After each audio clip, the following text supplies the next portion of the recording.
what were some of the key factors that led to your specific projects to migrate, right? This is a massive decision. Would love to understand what that light bulb moment was for each of you.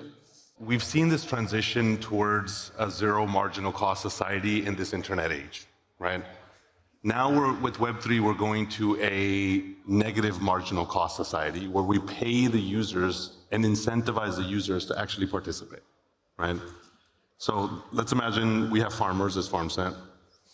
We have a bunch of revenue coming from the profits we make from commodities. We use that to buy a sensor and we give it to a farmer who can't afford it. He puts it into the ground that generates all this valuable environmental data. That data gets fed into map metrics and then is useful to a bunch of stakeholders. That data then is fed into our supply chain. That supply chain data then ends up with the consumer who's willing to pay extra because they're getting all this extra value. Now, that's a big value dynamo that all connects together.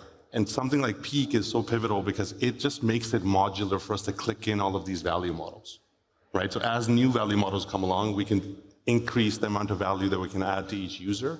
And what I really loved was the idea of sharing the abundance of the machine economy. Because the world is becoming more digitized and we're moving into this new economy, the machine economy, and we don't want to leave the humans behind. And for Peak, with Peak, that's just seamless.